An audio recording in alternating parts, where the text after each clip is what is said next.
안녕하세요. 저는 서울에서 반찬 가게를 운영하면서 살고 있는 42세 여성입니다. 운명의 장난이란 말처럼 착하고 성실한 남편을 만나 결혼을 하고 남부럽지 않게 살았는데 불과 5년 만에 모든 것이 끝장나버렸고 악몽 같은 일을 감당해야만 했습니다. 그때부터 제 인생은 나락으로 떨어져서 가시밭길을 헤치고 모진 고생을 하면서 살아야 했죠. 그 당시만 해도 깜깜한 터널 속에 들어선 것처럼 어둠밖에 보이지 않았습니다. 제 인생은 여기서 끝이 났고 더 이상 희망이 없다는 생각이 들어서 자포자기 상태에 빠졌는데 누군가의 도움으로 새로운 인생을 살게 되는 기적 같은 일을 겪게 되었는데요. 몇 년이 지난 일이지만 그 끔찍한 시간을 어떻게 견뎠는지 신기할 따름입니다. 그때의 경험으로 저는 이런 확신을 가지게 되었습니다. 인생이란 고진감래처럼 모진 고생도 언젠가는 끝이 나고 행복도 어느새 찾아오는 법이죠.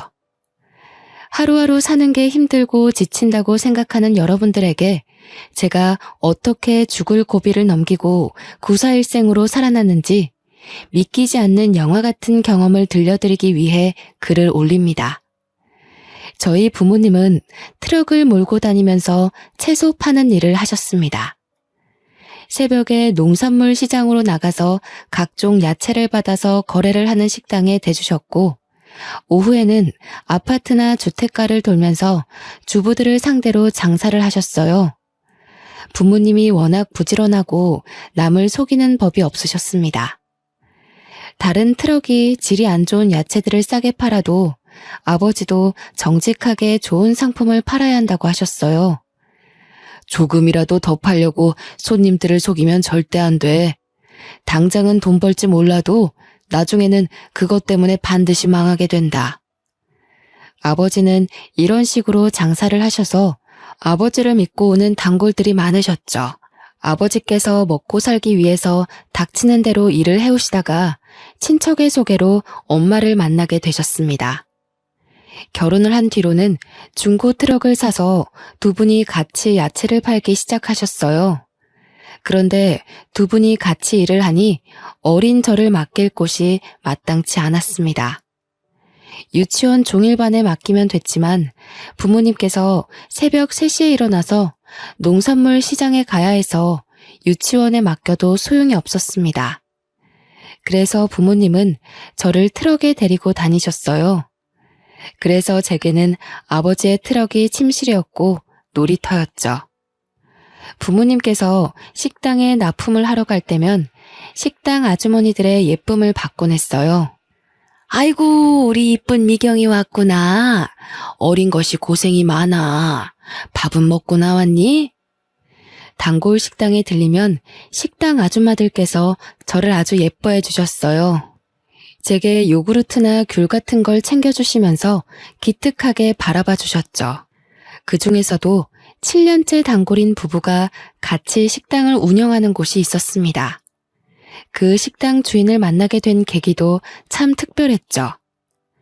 부모님이 채소를 팔아보려고 식당마다 찾아다니면서 고정적으로 거래해보자고 부탁할 때였습니다. 사장님, 채소 거래하는 곳 없으면 저희가 싸게 드릴게요. 제일 좋은 물건만 드릴 테니까 한 번만 거래해보세요.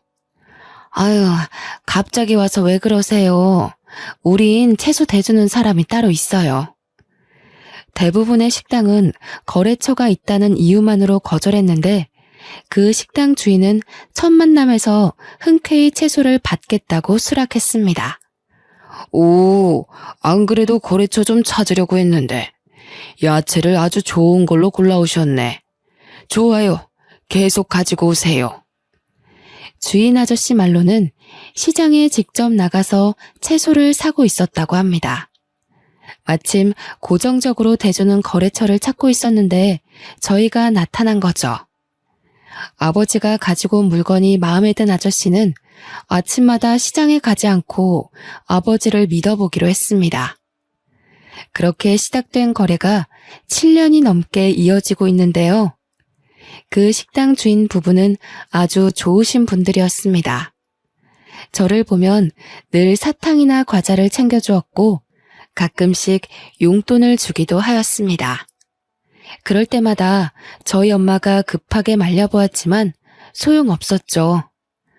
어이구, 사장님, 그러지 마세요. 애 버릇 나빠져요. 아니에요. 내 딸 같아서 그래요. 미경아, 괜찮아. 어서 받아. 제가 엄마 눈치만 보고 있으니까 주인 아줌마께서 웃으면서 용돈을 주었어요. 그 식당 주인 부부에게는 저와 동갑인 아들이 있었습니다. 시간이 지나서 제가 초등학생이 되자 주인 아줌마께서 농담처럼 저를 며느리로 삼겠다고 하셨죠. 미경아, 너 나중에 누구랑 결혼할래? 아줌마가 제일 좋다며. 그럼 우리 진수랑 결혼해야지. 네, 전 진수랑 결혼할 거예요. 결혼해서 진수랑 아줌마랑 같이 살래요. 어린 마음에 결혼한다는 의미도 잘 모르고 하는 소리였죠. 그럴 때마다 진수가 부끄러워하면서 아주머니 뒤에 숨어 있었는데요. 장사를 하는 부모님 영향을 받아서 그런지 저는 낯을 가리지 않았지만 진수는 아니었습니다. 부끄러움이 많았고 저를 좋아하는 것 같아 보였지만 늘 수줍어하면서 아무 말도 못했어요. 진수의 소극적인 성격은 고등학생이 되자 더 심해졌습니다. 나이를 먹을수록 서로 마주쳐도 피하는 지경에 이르자 제가 먼저 다가가 보려고 노력했습니다. 진수야, 요즘 톡 못 봤는데 잘 지냈어? 오랜만에 마주쳤길래 제가 웃으면서 진수에게 인사를 했죠. 그런데 진수가 얼굴을 붉히면서 도망가 버렸습니다. 그 모습을 본 아줌마도 어이없는 표정을 지으셨는데요. 어이구, 사내놈이 저렇게 숫기가 없어서 어째. 진수야, 오랜만에 네 여자친구 왔는데 왜 그러냐? 같이 밥이라도 함께 하자고 해야지. 주인 아줌마는 농담 반 진담 반으로 저를 며느리로 점찍어 두고 있었습니다. 고등학생이었지만 방학이 되면서 몸이 불편해진 엄마를 대신해 제가 아버지를 따라다니고 있었거든요. 오래 본 사이이기도 하고 그 모습을 예쁘게 봐주셔서 절 볼 때마다 진수랑 사귀라고 하셨죠. 어른들한테 잘 보이려고 아버지를 따라다닌 것은 아니었습니다. 저도 아버지 뒤를 이을 생각이 있어서 고등학교를 졸업할 쯤에 이야기하였습니다. 아빠, 나 대학 갈 생각 없는데 아빠 대신 장사하면 안 돼? 나도 채소 고르는 법은 다 알아. 뭐? 말도 안 되는 소리 하지 마. 전문대라도 갈 생각을 해야지. 20살도 안 된 기집애가 장사는 무슨 놈의 장사야? 아버지는 제 말을 끝까지 들어보지도 않고 안 된다고 하셨어요. 하지만 저는 매일같이 고생만 하는 부모님이 너무 안쓰러워서 편하게 대학에 갈 수 없었습니다. 대학 등록금을 생각하면 제가 장사를 하는 게 더 속 편했거든요. 더군다나 공부에 관심이 없기도 하였습니다. 고등학교를 다닐 때만 해도 매일 수업 듣고 숙제를 하는 게 지겨웠습니다. 이해도 안 되는 수학 문제를 풀거나 영어 단어를 외워야 하는 것 자체가 싫었죠. 그래서 대학에 가서 그 짓을 또 몇 년간이나 하느니 운전면허를 따서 아버지 대신 장사를 해볼 생각을 했던 겁니다. 저는 몇 번이나 아버지에게 공부보다 장사가 내 적성에 맞다고 이야기했습니다. 그랬더니 결국 아버지께서 포기하시고 대학 진학 대신에 장사를 배워보라고 하셨습니다. 그래, 우선 면허부터 따라. 아버지가 한 번 했다면 장사하는 법 가르쳐 줄게. 아버지는 제가 운전면허를 쉽게 따지 못할 거라고 생각하셨나 봐요. 제가 한 번에 면허를 따버리니까 갑자기 한숨을 쉬시면서 물어보시더라고요. 미경아, 공부가 그렇게 하기 싫으니? 평소엔 책상에 앉아있지도 않더니 면허 따라고 하니까 하루 온종일 앉아있는 거 보고 놀랬다. 당연하지. 공부 말고 장사하면 누구보다 잘할 자신 있어. 그리고 아버지 몸도 안 좋잖아. 얼른 나한테 장사하는 법 알려주고 아버지도 쉬어. 얼마 전부터 아버지의 허리 디스크 증상이 악화되던 찰나였습니다. 오래 앉아있지 못하셨고 무거운 물건도 들지 못했어요. 그래서 누군가 옆에서 도와줘야 했죠. 엄마도 무릎이 좋지 않은 상태라서 저밖에 나설 사람이 없었는데요. 제가 면허도 한 번 했다고 아버지를 열심히 도와드려서 그런지 아버지께서 제 대학 이야기를 더 이상 꺼내지 않으셨습니다. 그리고 트럭으로 운전 연수를 시켜주셨죠. 아버지께 트럭 운전을 배운 지 한 달이 지나자 저 혼자 운전할 실력이 되었습니다. 아버지도 저를 믿고 운전대를 완전히 넘기셨어요. 배우는 게 빠르네. 네 말대로 넌 장사꾼 체질인 것 같다. 그치? 내가 뭐라 했어. 나 대학 가면 큰일 날 뻔했다니까. 아버지께 인정받게 되니까 신이 나서 더 적극적으로 장사를 했던 것 같습니다. 그래서 그 뒤로 아버지를 대신해서 제가 채소 장사를 하게 되었어요. 단골 식당 주인들은 모두 저를 알고 있어서 장사는 매우 수월했죠. 대부분 아주 기특하다고 칭찬을 해주셨지만 주택가를 돌다가 처음 채소를 사러 온 아주머니들은 새파랗게 어린 제가 혼자서 장사를 하는 걸 보고 놀라셨어요. 어머, 사장님이 젊으시네. 아니, 사장님이 따로 계신 건가? 아니요, 제가 주인이에요. 아버지랑 하다가 물려받았어요. 세상에, 어린 나이에 참 대단하네. 제가 어리기도 하고 여자라서 그런지 주목을 많이 받았죠. 아주머니들도 어린 여자 사장님이라 오랫동안 기억하고 있는 눈치셨어요. 오랜만에 들린 동네가 있었는데 야채가 싱싱해서 기다리고 있었다고 하더라고요.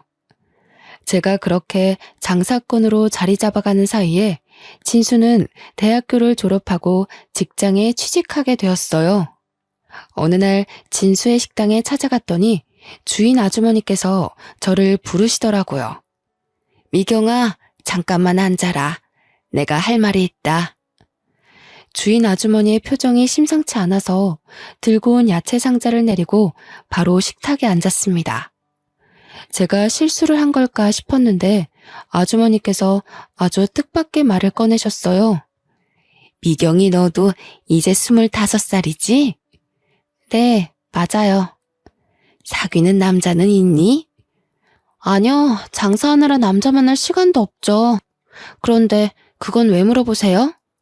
그럼 우리 진수랑 영화 보고 밥 좀 먹고 와라. 네? 갑자기요? 영화랑 밥은 왜? 아니, 진수 이 녀석이 너 좋아하는 것 같은데 끝까지 아니라는 거 있지? 그러면서 너 언제 오냐고 물어보고 어디서 장사하냐고 물어보는데 지겹다 지겨워. 진수가 그랬다고요? 저만 보면 피하는 것 같았는데 설마요? 에이, 내가 용돈 줄 테니까 네가 영화 보러 가자고 해봐라. 진수 그 녀석 좋다고 해볼래 할 거다. 남들이 보면 당혹스럽고 이상한 상황일 수도 있었지만 저는 이번에 진지하게 만나볼까 하는 생각도 들었습니다. 오래전부터 진수에게 호감이 있었고 어릴 때만 해도 진수랑 자주 돌아다녔거든요. 근데 나이를 먹어갈수록 진수는 절 불편하게 생각하는 것 같아서 거리를 두고 있었습니다. 이제 생각해보니 진수도 절 좋아하게 돼서 쭈뼛거렸던 것 같네요. 그래서 저는 남편과 약속을 잡아서 영화를 보았고 본격적으로 연애를 시작하게 되었습니다.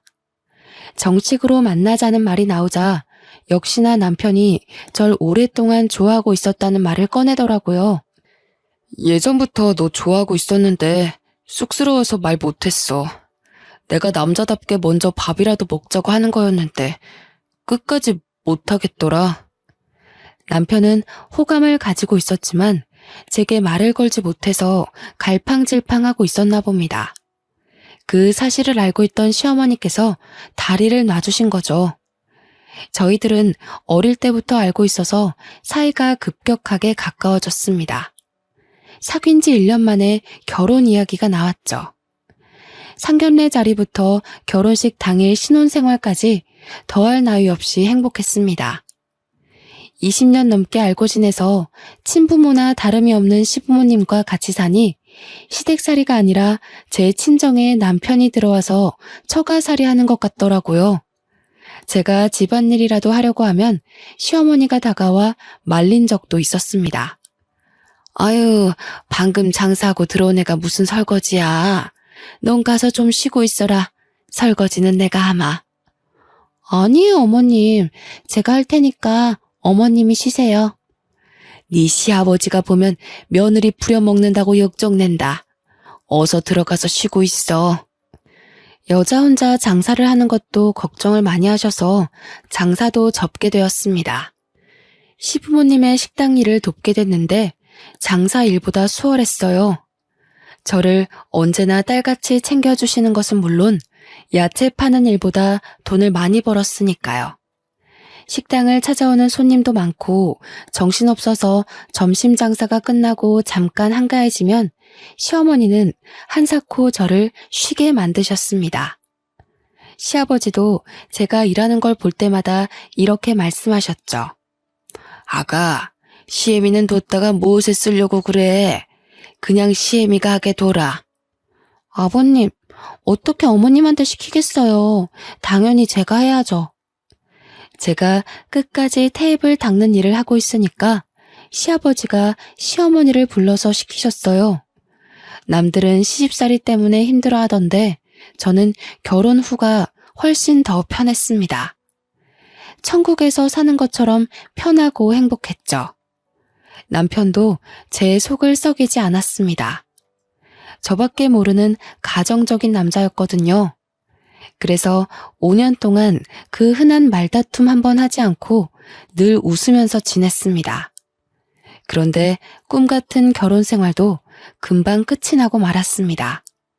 하루아침에 박살나고 말았죠. 퇴근을 하던 남편이 교통사고를 당해서 허망하게 세상을 떠나버린 겁니다. 음주운전을 하던 승용차가 중앙선을 넘어와서 남편 차와 정면 충돌했다고 하더군요. 그 사고로 가해 차량 운전자도 목숨이 위태로울 정도로 크게 다쳤고 남편은 그 자리에서 사망하고 말았어요. 남편의 사망 소식을 들은 시어머니는 그 자리에서 혼절하고 마셨습니다. 애지중지 키운 외동아들이 세상을 떠나서 저보다 더한 충격을 받으신 것 같았는데요. 그런데 더 나쁜 일은 일어났습니다. 병원에서 겨우 의식을 회복한 시어머니께서 뇌졸중 증상을 보이신 것이었습니다. 말을 제대로 하지 못하고 오른쪽 편마비가 와버렸죠. 남편을 떠나보내고 정신을 추스를 겨를도 없이 시어머니까지 쓰러지자 하늘이 무너질 것 같았습니다. 하지만 저까지 정신줄을 놓고 있을 수 없었습니다. 아버님께 식당을 맡기고 저는 병원에서 숙식을 하면서 시어머니를 돌봐드렸습니다. 아버님도 식당 문 닫을 시간에 병원 앞을 찾아오셔서 제게 힘을 북돋아 주셨죠. 아가, 하늘이 무너져도 절대 용기를 잃거나 포기하면 안 된다. 같이 이겨내자. 식당 쉬는 날에도 병원에 들리셔서 제 손을 잡고 미안하다는 말을 하셨어요. 저와 시아버지는 용기를 잃지 않고 버텼지만 시어머니는 점차 힘을 잃어가고 계셨습니다. 아들을 잃은 후로 실어증에 걸린 사람처럼 말이 없었고 몸이 말을 듣지 않는 지경에 이르자 살아야겠다는 의지를 놓아버리신 것 같았죠. 결국 저희 어머님은 병원에 입원한 지 6개월 만에 돌아가시고 말았습니다. 어머님까지 돌아가시자 정말 눈물밖에 나오지 않더군요. 이제 의지할 사람이라고는 시아버지밖에 없었습니다. 그런데 시어머니 장례식을 치르고 보름이 지나자 아버님께서 놀라운 말을 꺼내셨어요. 안 사람도 죽었는데 네가 계속 내 곁에 있어봤자 뭐하냐. 너도 더 늦기 전에 재혼해라. 내가 좋은 자리를 알아놨다. 아니 아버님, 그게 무슨 말씀이세요? 재혼을 하라뇨. 저는 아버님 모시고 계속 살 거예요. 아니다. 네가 없어도 나는 혼자 잘 살 수 있다.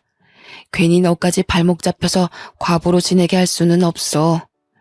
네가 재혼 안 하면 혼자 남은 며느리 끼고 사는 고약한 시애비라고 욕할 거야. 그러니까 좋은 사람 만날 준비부터 하거라. 아버님께서 적당한 재혼 자리까지 알아놓으셨다면서 고집을 피우셨어요. 저는 싫다고 했지만 시아버지가 재혼식이 놓쳐서 나중에 후회하지 말라는 말까지 꺼내셨죠. 그 설득과 호소가 한 달이나 이어져서 저도 포기했습니다. 딱 한 번만 만나봐서 아버님 마음이라도 편하게 해드리려고 했는데요. 시장에서 반찬 가게를 하는 여성의 아들을 만나보았는데 생각보다 좋은 사람이었습니다. 전 남편과 다르게 적극적이고 말주변도 화려해서 시간 가는 줄 몰랐습니다. 그렇게 몇 번의 만남을 더 가지다 보니 재혼까지 하게 되었네요. 저랑 재혼한 남편은 아내가 먼저 세상을 떠나서 혼자가 되었다고 했으니까요. 그런 점들 때문에 마음이 잘 맞아서 재혼을 결심하게 되었습니다. 그런데 그 결혼 하지 말았어야 했습니다. 막상 재혼하고 나니 제가 생각한 재혼 생활이 아니었거든요. 시댁살이하게 된 첫날 어머님께서 저를 보자마자 식당 이야기를 꺼내셨습니다. 이혼 전에 식당에서 일해봤다며? 반찬이나 음식은 잘하겠구나. 네, 웬만한 건 돌아가신 시어머니께 다 배웠어요. 그럼 됐다. 내일부터 가게에 나와서 일 거들어라. 재혼한 뒤에 만난 시어머니는 다짜고짜 자기가 운영하는 가게에서 일을 시켰습니다.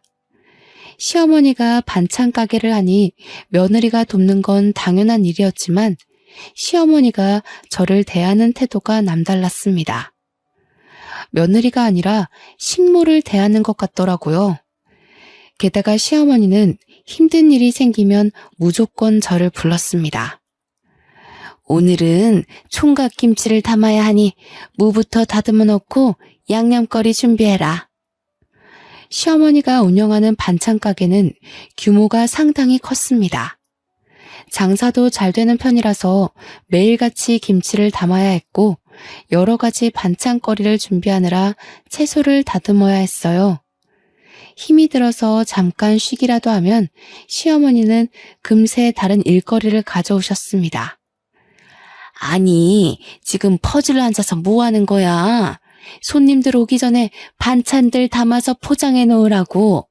할 일이 많은데 너만 지금 쉬고 있어? 시어머니는 제가 잠깐이라도 쉬는 꼴을 보지 못했습니다.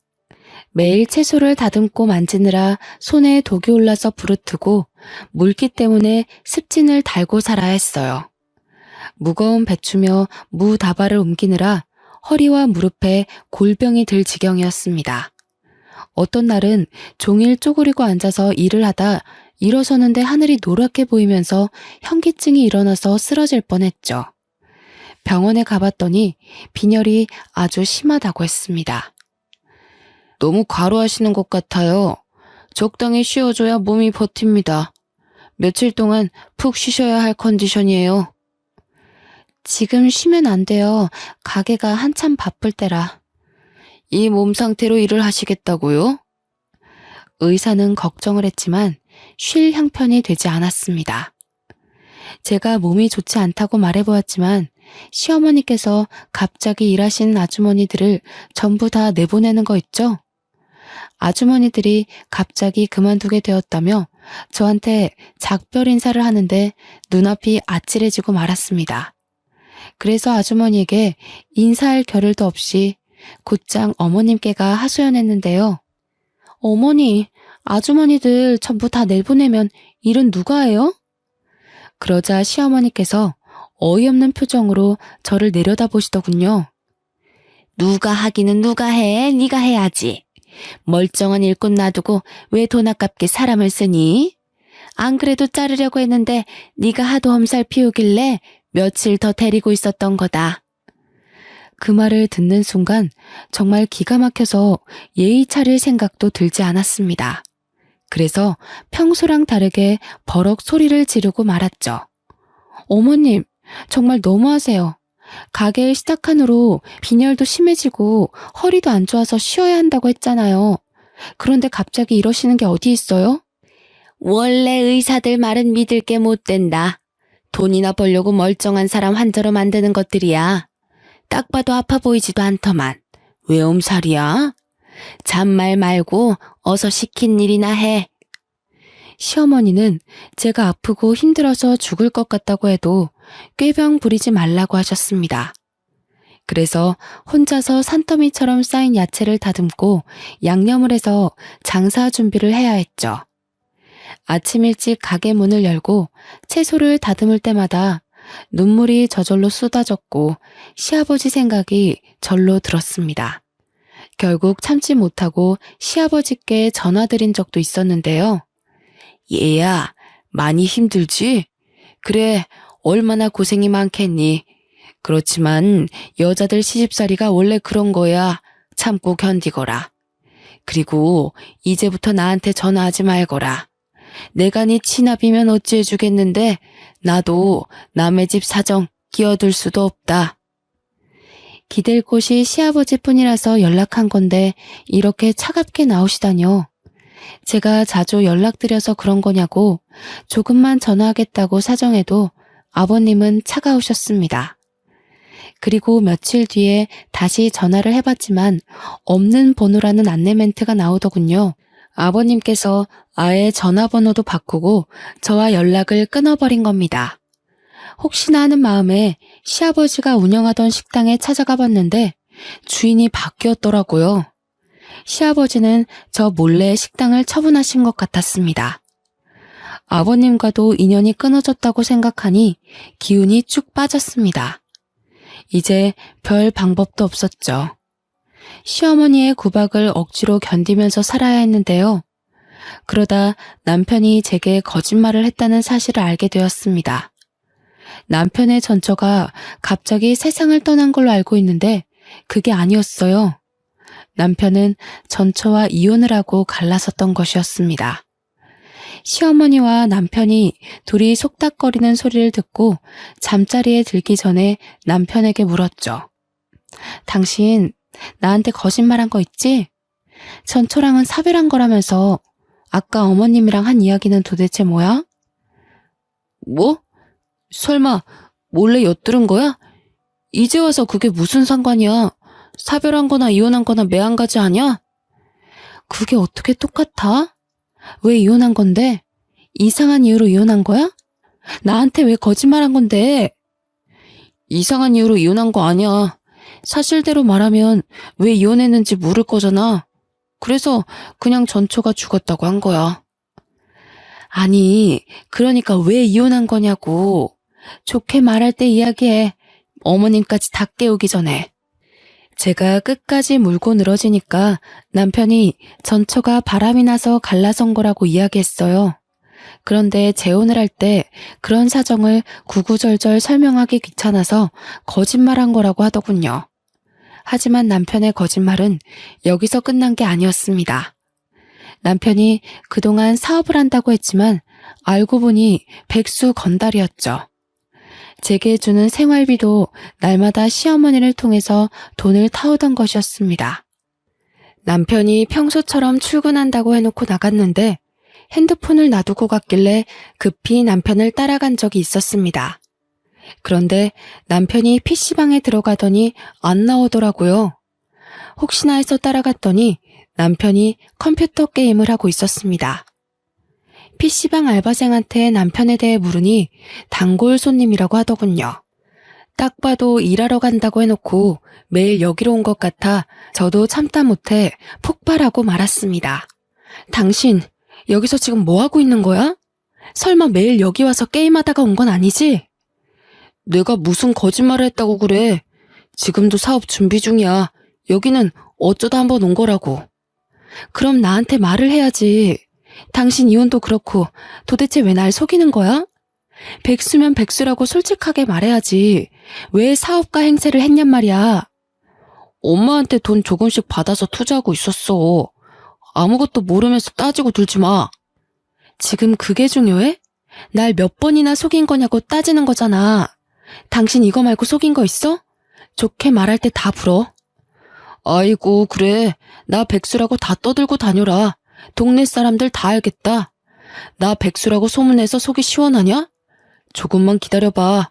곧 준비하고 있는 사업 대박 나면 너 같은 것도 얄짤 없으니까.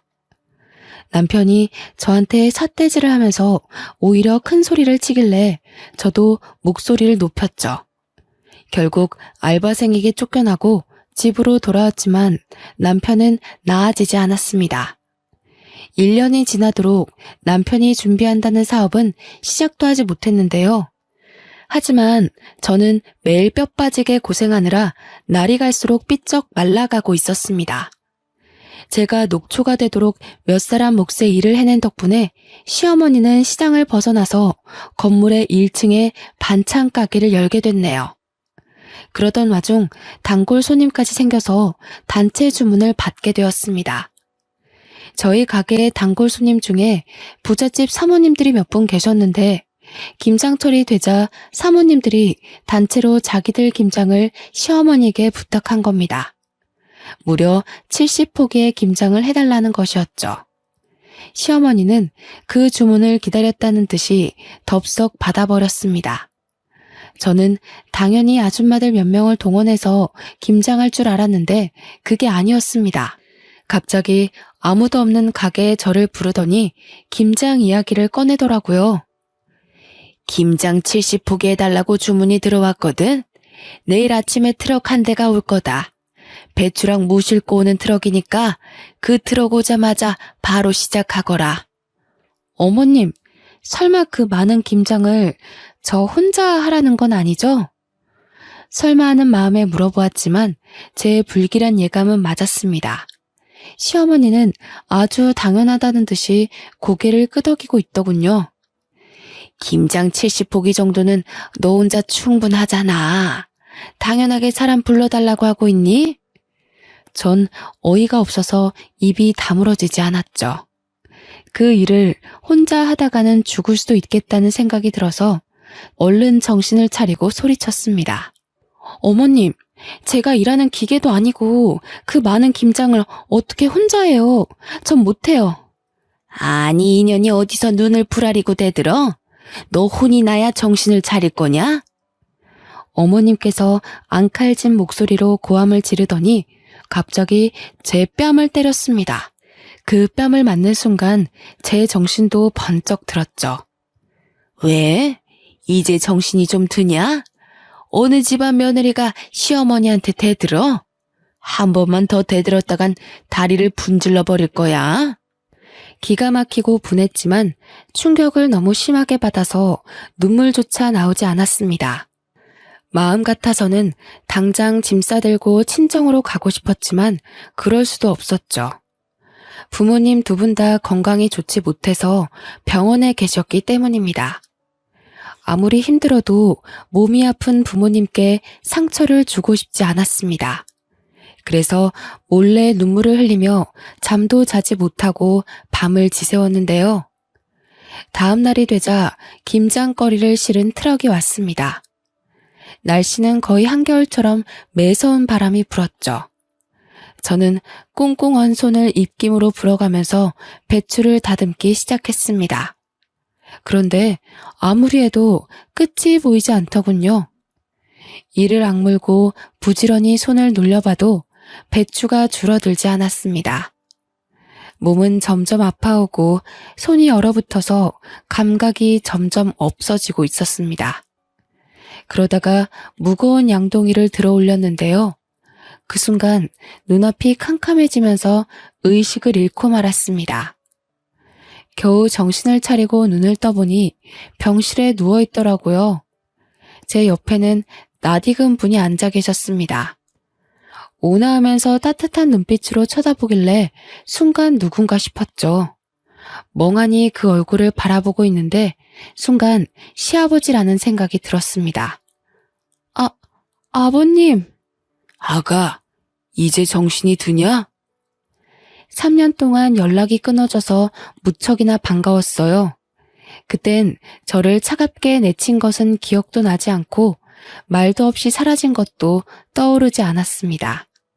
그저 아버님을 만났다는 생각만으로 기운이 나서 시아버지의 손을 꾹 잡았는데요. 제가 왜 이제야 나타났냐고 눈물을 흘리자 시아버지께서 우연히 반찬 가게를 들렀다가 의식을 잃고 쓰러져 있던 저를 발견하고 병원으로 옮겼다고 이야기해 주었습니다.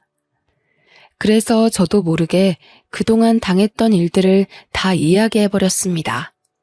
아버님께서 제 이야기를 듣고 가만히 고개를 숙이고 있더니 몇 번이나 한숨을 내쉬더군요. 정말 막대 먹은 사람이구나. 며느리한테 이런 짓을 하다니. 난 그것도 모르고 이제 남남이라고 내쳤으니 말이다. 널 볼 면목이 없다. 시아버지는 제가 어떤 취급을 받으면서 지내는지 나중에 알게 되었다고 하셨어요. 재혼해서 잘 살 거라고 생각했는데 단순한 시집살이를 넘어서서 못된 시어머니와 백수건달인 남편을 만났다는 사실을 알고 급하게 저를 찾아오신 거였죠. 정말 미안하다. 믿을 만한 사람이라서 너한테 소개시켜 준 건데 이렇게 될 줄 몰랐다. 멀쩡히 잘 사는 애를 괜히 재혼시켰다. 내가 잘못했어. 아버님께서 눈물을 흘리시길래 저도 같이 눈물을 흘렸습니다. 그날 하루 온종일 울었던 것 같네요. 시어머니는 다음 날이 돼서야 병원에 오셨습니다. 그리고 제게 김장 걱정부터 꺼내는 거 있죠? 아니, 세상에 김장하다 말고 퍼질러 누워있으면 어쩌자는 거야? 보니까 멀쩡하네. 당장 일어나서 김장하러 가. 그때 잠깐 병실 밖에 나갔다 들어온 시아버지께서 시어머니를 보셨습니다. 저를 다그치는 모습을 보고 대뜸 소리를 치기 시작했죠. 김 여사, 지금 뭐 하는 거야? 당신 때문에 일하다 혼절한 애한테 무슨 말 같지도 않은 소리를 하고 있어. 깜짝 놀란 시어머니는 시아버지를 보더니 바로 고개를 숙였습니다. 아이고, 건물주님이 여길 어떻게 오셨어요? 건물주라니. 시어머니가 아버님께 쩔쩔매는 걸 보고 깜짝 놀라고 말았습니다. 시어머니가 하는 말을 들어보니 아버님께서 저희 반찬 가게가 새 들어가 있는 건물 주인인 것 같더군요. 당신 그렇게 안 봤는데 인간이 아니구만. 당장 내 건물에서 나가. 아이고, 제발 살려주세요. 저희 며느리 생각해서 싸게 세 주시기로 했잖아요. 계약서 썼으면서 왜 그러세요? 시아버지의 불호령에 시어머니가 사색이 돼서 싹싹 빌었습니다. 시어머니가 유독 아버님께 약한 이유가 있었습니다. 아버님께서 월세만 싸게 해주신 것이 아니라 시어머니에게 돈까지 빌려줬더라고요. 아버님이 5천만 원짜리 보증금을 대신 내줬는데 시어머니는 몰래 저를 못 살게 굴었던 거죠. 아버님은 은혜도 모르는 년이라고 시어머니를 건물에서 쫓아내겠다고 하셨습니다. 물론 5천만 원도 당장 달라고 소리치셨는데요. 어머님이 그 소리를 듣고 허리를 몇 번이나 숙이며 사과를 하고 있었습니다. 아유, 죄송합니다. 며느리가 꾀병 부리는 줄 알았어요. 다 나을 때까지 설거지도 안 시킬 테니까 이번만 어떻게 봐주시면 안 될까요? 그럼 지금 가서 김장 다 하고 오세요. 그러면 쫓아내진 않을 테니까. 네? 그걸 어떻게 혼자서 해요? 며느리는 젊어서 그렇지 저는 나이 먹을 대로 먹었고. 딱 봐도 우리 며느리 아픈데 일 시켰구만. 싫으면 당장 짐 싸서 나가세요. 아니에요. 할게요. 할 거니까 기다려주세요. 시어머니가 병원을 나서니까 아버님도 감시해야겠다며 따라 나서더군요. 시어머니는 시아버지의 감시하에 혼자서 70포기의 김장을 담아야 했습니다. 몸살이 나서 사흘 동안 알아누웠다는 말을 전해 듣고 어찌나 속이 시원하던지요. 게다가 다시 병문안을 온 시아버지께서 충격적인 소식을 이야기해 주셨습니다. 내가 3년 만에 널 찾아온 이유가 있다. 나한테 남은 시간이 별로 없어서 유언이라도 남기고 싶었어. 유언이라뇨? 도대체 그게 무슨 말씀이세요? 한 달 전에 시한부 판정을 받았다. 몇 개월 안에 죽을 거라고 하니까 너밖에 생각나지 않더라. 네가 힘들게 살고 있다는 사실도 늘 마음에 걸렸는데 잘된 일이지. 제가 놀라서 얼굴이 새하얗게 질렸는데도 아버님께서 태연하게 웃어 보이셨습니다. 시아버지는 저와 연락을 끊은 뒤에 식당을 처분하고 30년 넘게 모은 재산을 모두 털어서 건물을 사셨다고 했어요. 그 뒤로도 계속해서 쉬지 않고 일을 했는데 전부터 피곤하고 몸이 좋지 않았다고 합니다. 하지만 나이가 들면서 생기는 자연스러운 현상이라고 생각하고 별 생각 없이 넘겼다고 하죠. 어느 순간 숨쉬기가 어렵고 기침이 갑자기 나는 일이 많아진 것도 모자라 얼마 전에는 피를 토하셨다고 해요. 그래서 병원에 가보니 폐암 말기 판정을 받았다고 합니다. 수명이 길어야 1년 정도밖에 안 남았다는 말을 듣고 아버님께서 모든 걸 내려놓고 절 찾아오셨습니다. 어차피 내가 죽으면 나한테 남은 재산 너한테 주려고 했다. 내가 낳은 자식은 아니지만 널 생각하면 늘 애틋해. 친딸처럼 내 곁에 두고 오순도순 지내는 거였는데 왜 결혼을 시켰을까 후회만 가득하구나. 아가, 진심으로 미안하다. 아버님이 저를 이렇게까지 특별하게 생각할 줄은 몰랐습니다. 게다가 아버님께서 충격적인 소식을 한 가지 더 알려주셨습니다. 바로 남편이 저 몰래 내연녀를 만나고 있다는 사실이었죠.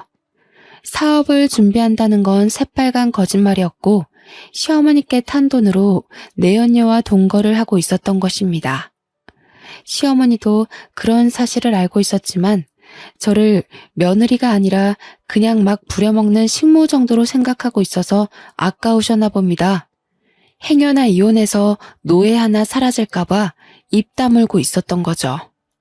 제가 그 사실을 전해 듣고 시어머니를 찾아가 따지니 어머님이 그제서야 제게 사과의 말을 건넸습니다. 얘야, 누구나 실수하는 법이야.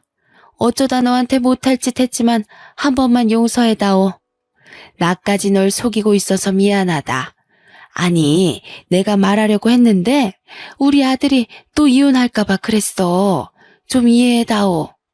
시어머니는 엎드려서 남편의 잘못을 용서해달라고 빌었지만 그것 역시 거짓말이란 사실을 아주 잘 알고 있었습니다. 그래서 저는 법의 힘을 빌려서 그동안 제가 당한 만큼의 대가를 받아냈어요. 전 시부에게 빌렸던 5천만 원과 남편의 바람에 의한 이혼 소송까지 진행해서 시댁은 총 7천만 원을 뱉었어야 했는데요. 돈이 없으니 대신 위자료로 일단 반찬 가게를 준다고 하길래 반찬 가게를 제가 가져올 수 있었습니다. 물론 철저하게 남은 돈은 분할 납부받기로 약속했고요. 그리고 시아버지 덕분에 건물주가 되었지만 반찬 가게는 직접 운영하고 있을 생각입니다. 건물주라고 한가하게 놀고만 있지 말라는 아버님의 지시가 있었거든요. 시아버지는 지금 호스피스 병동에서 조용히 여생을 지내시고 계세요. 길어야 1년이라고 했지만 3년이 지난 지금도 제가 보기에는 잘 지내고 계시는데요. 매일 아버님을 찾아뵙고 정성을 다해 돌봐드릴 때마다 기적적으로 아버님의 건강이 좋아져서 같이 살 수 있게 되면 좋겠네요. 그리고 제게 반찬 가게를 넘겨준 시어머니는 알거지 신세가 되어버렸습니다. 아들이 무능하니 돈 벌 궁리가 없어진 거죠. 겨우 장만한 반찬 가게를 제게 넘겨주고 생계가 막막해졌는지 어느 날 갑자기 저를 찾아오기도 하였습니다. 얘야, 이렇게 찾아와서 미안하다. 내가 돈이 없어서 그런데 조금이라도 빌려주면 안 되니? 돈 빌려주면 갚을 수 있으세요? 차라리 제 가게에서 일하세요. 그럼 먹고 살기는 해드릴게요. 대신 김장 70포기 정도 혼자 사실 생각하셔야 돼요. 시어머니는 어이없는 표정으로 저를 바라보았지만 다른 방법이 없었죠. 제가 할 마음 없으면 돌아가라고 하니 어머님께서 그렇게 하겠다고 말씀하셨습니다. 그래서 지금도 어머님께서 제 반찬 가게에서 죽을 힘을 다해서 일을 하고 있습니다. 남들이 보면 정말 못된 며느리, 인성 쓰레기인 여자라고 욕할지도 모릅니다. 소문이 어떻게 흐르는지 몰라도 동네 사람들이 저를 흉보고 있더라고요. 그래서 제가 직접 가서 그동안 제가 어떤 수모를 겪었는지 전부 다 이야기해 주었습니다. 그 뒤로 동네 사람들이 어머님을 보는 눈빛이 달라졌습니다. 어머님도 그 사실을 눈치챘는지 어느 날은 모자를 푹 눌러 쓰고 오시더군요. 실컷 복수해서 그럴까요? 이제는 어머님한테 연민만 남아 있습니다. 골골대면서 일하시는 게 다 보여서 조금씩 할 일을 줄여드리고 있죠. 어머님이 아예 쓰러지실 때까지 일을 시키면 저도 똑같은 여자가 될 테니까요. 시어머니도 고마웠는지 웬일로 집에서 반찬을 만들어서 제게 준 적도 있습니다. 시댁살이 할 때 맛있게 먹던 반찬을 기억하고 계셨나 봐요. 그 반찬이랑 밥을 먹고 있으니 기분이 이상하네요. 역시 사람은 오래 살고 볼 일입니다. 여러분은 제 사연 어떻게 들으셨나요? 저보다 더 힘들게 사신 분들도 계실 테지만 아픔을 견뎌낸 이야기를 공유하고 싶어서 이렇게 사연 글을 보내봅니다. 여러분들은 부디 이런 아픔 없이 무던한 인생을 보내시길 바랍니다. 감사합니다.